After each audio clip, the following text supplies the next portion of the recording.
Has there been any sort of talks about a plea if she can provide information, or does she not have any to provide? As I said, we're very, very early in this case. Cases like this take a while to get going. Further investigation, and as the case develops, we'll just have to see. Can you speak about how she's doing, her mental state? Her children's funeral was yesterday. She's doing as well as could be expected. They have moved her from suicide watch.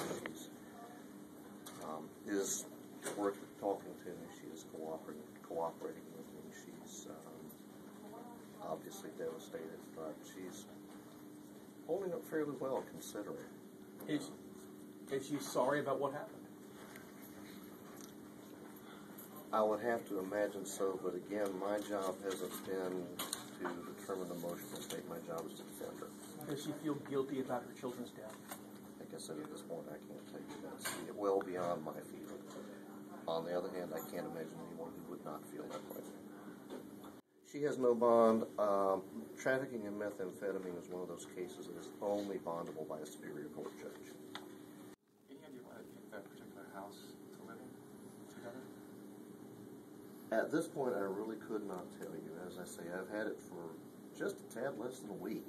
So, but I think one of your folks, or one of the reporters, described it as, not exactly nondescript, but the kind of house that sort of blends in. It doesn't draw attention.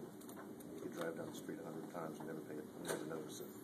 So are you saying that this guy, Ivan Gonzalez, is more culpable in this matter in terms of trafficking of meth?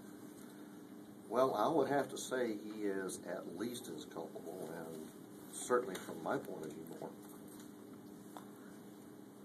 You said he left her holding the bag. At this point, she is obviously, in dealing with her right now, she is much more wrapped up in the death of her children than any kind of blame for any. They've got her, taken her off suicide watch, but she certainly is not doing terribly well. We're talking about losing 3 children in a terrible, terrible way. The investigator says she knew that there were drugs in the house. Was she aware that Gonzalez was involved with trafficking meth? And again, I will have to say that at this point, I'm not at liberty to answer that question. There are some things that I don't know yet, and there are some things that if I did know, I would not be able to share with the rest of the world.